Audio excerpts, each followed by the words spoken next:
오늘 드디어 차를 계약하고 왔습니다. 중고차를 계약하고 왔고, 여태 이제 공부하면서 졸리거나 집중 안 될 때 중간중간 차 매물 알아보면서 시간 보냈는데, 오늘 드디어 계약을 하고 왔습니다. 오늘은 그 캐나다에서 중고차 구매에 대한 제 생각이랑 어떻게 매물을 추렸는지, 그리고 이제 전체적인 구매 과정에 대해서 얘기 나눠보도록 하겠습니다. 먼저 이제 중고차에 대한 제 생각인데, 사실 캐나다는 차 가격이 한국보다 좀 비싼 것 같아요. 특히 현대기아 차 같은 경우는 같은 모델 같은 경우 캐나다 가격이랑 한국 가격이랑 한 500만 원에서 1000만 원 정도 더 비싼 것 같아요. 여기 캐나다가.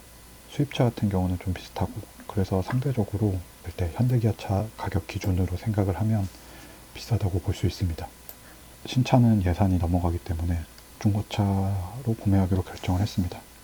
두 번째는 중고차를 어떻게 골랐는지에 대한 말씀을 드릴 건데, 사실 저는 차를 잘 몰라요.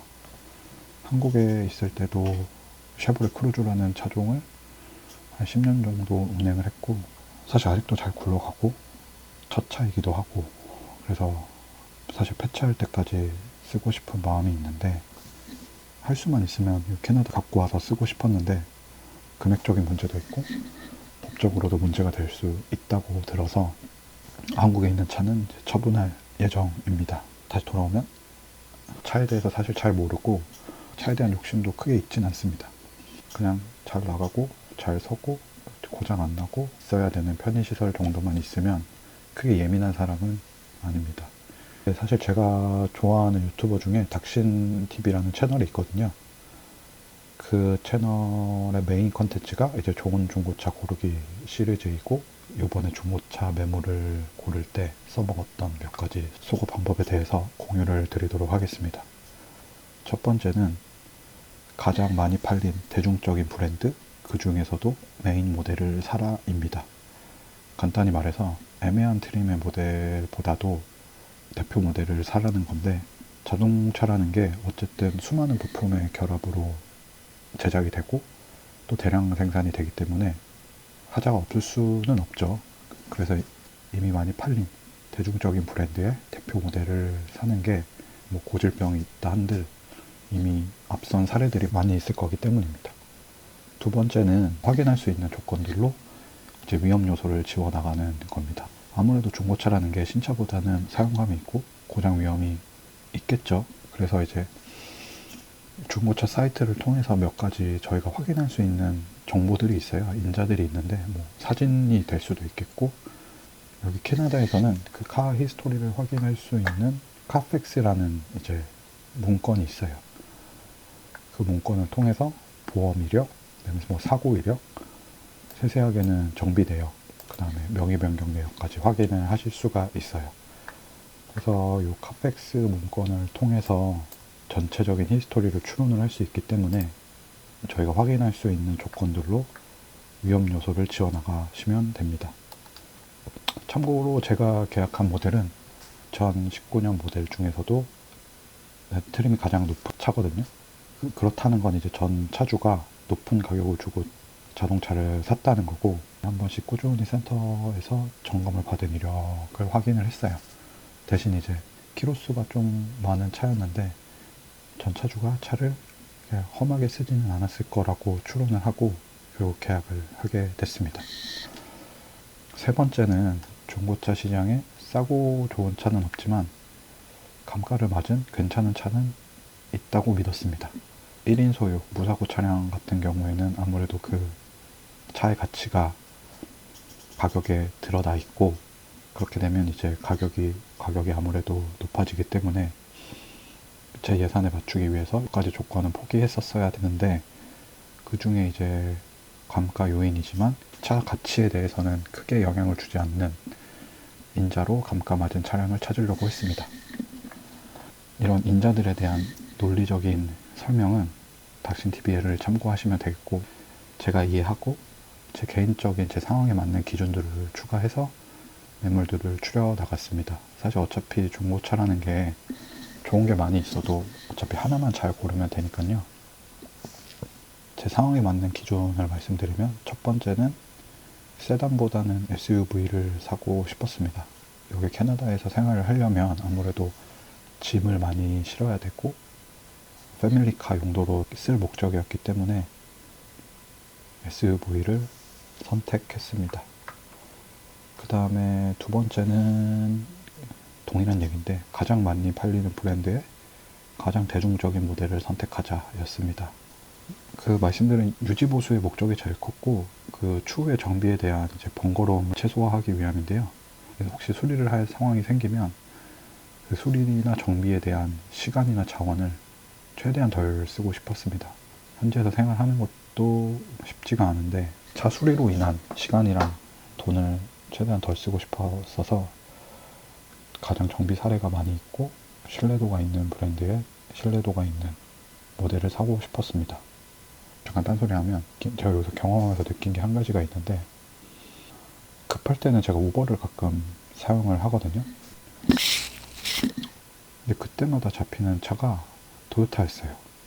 제가 우버를 많이 쓰진 않아서 일반화하기 어려울 수도 있고 그때 선택할 수 있는 옵션 중에 가장 싼 걸로 부르기 때문일 수도 있는데 저는 전부 도요타가 왔어요. 그래서 한국에서 택시를 타면 현대기아차의 그 딱 대표 세단 모델들이잖아요. 도요타가 그런 느낌도 있는 것 같아요. 그러니까 운전을 생업으로 하시는 분들이 보편적인 선택을 한 거 보면 그럴 만한 이유가 있다고 생각을 했습니다. 세 번째는 고정 지출이 크지 않는 차를 고르자였습니다. 당장 구매할 때 돈이 좀 들더라도 유지보수 관점에서 지출이 크지 않는 차를 선택하고 싶었습니다. 그게 뭐 연비가 될 수도 있고 뭐 정비성, 내구성에 대한 얘기일 수도 있는데 그런 전반적인 걸 고려해서 고정 지출이 크지 않은 차를 선택하려고 했습니다. 네 번째는 일시불로 구매 가능한 차를 사려고 했습니다. 뭐 어차피 저는 여기서 아직 신용이 없기 때문에 할부로 살 수는 없지만 저는 기본적으로 차뿐만 아니라 감가상각되는 제품들을 구매할 때는 일시불로 사는 것이 맞다고 생각합니다. 물론 뭐 낮은 이율이랑 뭐 무이자 할부 같은 게 개인이 잘 활용하면 경제적으로는 좋은 제도일 수는 있는데 이 할부라는 시스템이 본인 구매력보다 더 높은 제품을 사게 만드는 명분이 될 수 있거든요. 그래서 가능한 예산 내에서 일시불로 살 수 있는 차를 찾으려고 했습니다. 사실 뭐 일시불로 사야 뭐 큰 지출이 있었기 때문에 돈을 좀 절약하려고도 하는 것 같습니다. 그렇게 해서 최종적으로 추린 모델이 토요타 라브4랑 폭스바겐 티구안이랑 현대자동차의 투싼이었어요. 세 모델 다 대중적인 브랜드고 그 중에서도 이제 주력 모델이기 때문에 말씀드린 조건들을 다 부합하는 차였고 결론적으로는 라브4 모델을 샀고 사실 가격은 세 개 중에 제일 비쌌지만 근데 제가 가중치를 줬던 부분은 내구성, 정비성이었고 티구안이랑 투싼보다 차 가격이 좀 비싸더라도 라브4를 계약을 하게 됐습니다. 전체적인 구매 과정을 말씀을 드리면 일단 먼저 상황에 맞는 차종, 차급을 고르셔야겠죠. 그거는 이제 사실 개인의 상황에 따라 다르니까 차종을 찾으셨으면 중고차 매물을 확인하셔야 되는데 여기 캐나다에도 한국의 SK엔카 같은 사이트가 몇 개 있습니다. 그 중에 신뢰할 만한 사이트는 지금 보고 계신 이제 키지지랑 오토트레이더 이 홈페이지인데 제가 하나씩 설명을 드리도록 하겠습니다. 먼저 말씀드릴 게 여기 캐나다에서는 한국과 다르게 신차를 판매하는 대리점에서도 중고차를 취급해서 팔고 있어요. 그러니까 본인 브랜드의 중고차뿐만 아니라 다른 제조사의 중고차까지 취급을 해서 팔고 있는데 제 생각에는 중고차 시장이 더 활성화되어 있고 본인이 갖고 있는 차를 그 대리점에 팔고 차익만큼만 추가로 지불해서 차를 받는 트레이드인 방식이라는 구매 방법도 있어서 신차 대리점에서 중고차도 취급을 하고 인증 중고차 제도 같은 게 되게 활성화되어 있습니다. 그래서 중고차 시장이 한국보다 더 투명한 것 같고요. 그런 제도적인 조치가 사실 상당히 잘 돼 있습니다. 그래서 소비자 입장에서는 이렇게 위험 요소가 한국보다는 크지는 않은 것 같아요. 간략하게 키지지랑 오토트레이더 홈페이지에서 매물을 소거하는 클리닝을 하는 방법을 말씀을 드리도록 하겠습니다. 사실 오토트레이더가 더 신뢰가 있다고 사람들이 얘기를 하는데 저는 이게 사이트가 좀 무거운지 사진이나 이런 정보들이 잘 안 열리더라고요. 그래서 키지지를 우선으로 파악을 했는데 홈페이지에 들어가시면 여기서 이제 중고차 섹션이 따로 관리가 되고 있어서 중고차로 들어가시면 이제 뭐 사실 인터페이스나 UI 같은 거는 굉장히 직관적이고 한국에서 하시는 거랑 별반 차이는 없습니다. 그래서 예를 들어서 투싼을 좀 찾아보고 싶다. 그러면 이제 메이커에 현대 모델 투싼 검색을 하시면 투싼 모델이 쫙 나와요. 여기서 이제 주의하셔야 될 게 요 왼쪽 열에 이제 필터를 거실 수가 있거든요. 근데 여기서 쭉 내리셔서 프리 카펙스 리포트가 있어요. 여기에 요거를 체크하시고 그 다음에 원오너 1인 소유 차량을 필터를 걸면 그거에 맞는 매물들이 쭉 나오거든요. 또 하나는 셀러 타입 딜러로 체크하시고, 그러니까 프라이빗 셀러 같은 경우는 쉽게 말해서 이제 당근마켓에서 개인 대 개인으로 차를 산다고 생각하시면 되는데, 차에 대해 잘 아시는 분이라면 상관없지만 딜러로 체크하고 보시길 추천드립니다. 그러면 저희가 지금 체크한 필터만 가지고도 웬만한 위험 요소들을 제거를 할 수가 있거든요. 여기서 뭐 아무거나 찍어보면 9만 킬로 탔고 중고차고 가격은 2,300만원 2,300만원에서 텍스가 13%가 붙는데 그거 플러스 이제 번호판비 같은 것도 조금 들기 때문에 여기서 한 넉넉하게 한 15% 정도는 생각을 하셔야 될 거예요. 물론 이제 이 가격에서 딜러랑 내고 하시는 거는 다른 얘기니까. 대부분 아마 여기서 사진을 보실 텐데 사진보다도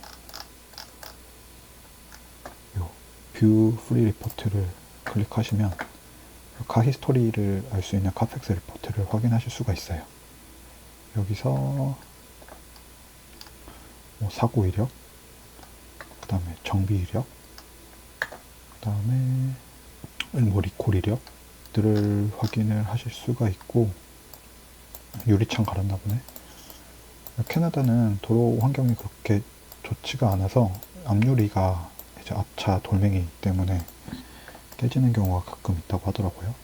그래서 아마 그런 것 같고, 그래서 보시면 서비스 리코드라고 해가지고 연계된 정비소에서 정비를 받으면 언제 어떤 정비를 받았는지에 대한 정보를 확인을 하실 수가 있어요.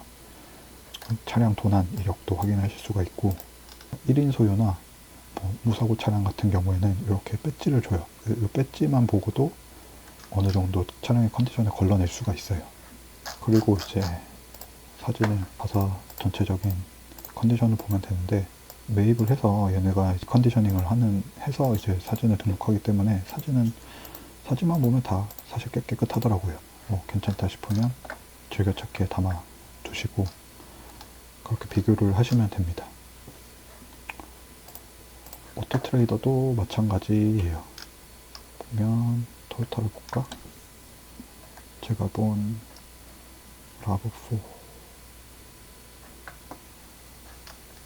여기도 이제 똑같이 필터가 있고, 여기서 저희가 아까 했던 게 셀러 프라이빗 치우고 아드 옵션에 프리 카펙스 리포트,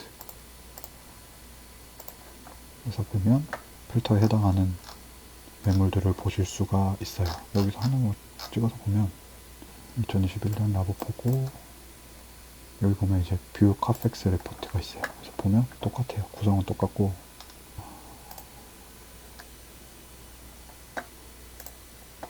간혹 가다가 보면 이거는 커머셜로 사용이 됐었네요.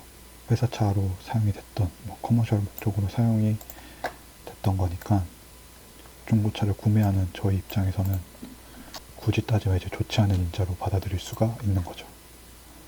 딜러랑 연락을 해서 약속을 잡으신 다음에 딜러십에 가서는 이제 중요한 게 세 가지인데, 카펙스 확인하기, 그 다음에 이 차에 파이낸싱이 남아있는지, 그러니까 전 차주가 할부로 사서 그 할부가 남아있는지를 확인을 하셔야 되고, 세 번째는 요 인스펙션 리포트 한번 볼 수 있냐, 물어봐서 인스펙션 리포트도 한번 확인을 하셔야 되고요. 그래서 이제 마음에 드시면 이제 계약서를 쓰고 돌아오시는데, 계약서를 썼다고 해서 바로 차를 갖고 올 수는 없고 3, 4일, 워킹데이 한 4일 정도는 걸리는 것 같아요. 얘네가 최종적으로 점검을 다시 한번 하고, 그 다음에 그 사이에 이제 구매자는 보험을 들어 놓으셔야 되고, 저는 할부로 안 하고 일시불로 샀기 때문에 처음에 계약금 1000불, 100만원 내고 나머지 잔금을 인도하는 날 은행 가서 수수료 뽑은 다음에 그걸 들고 이제 딜러십을 가야 돼요. 지금 그 상태인 거고, 보험 가입은 어제 했고, 보험도 할 말이 좀 있는데 차 인도하고 그때 정리해서 말씀드리도록 하겠습니다. 감사합니다.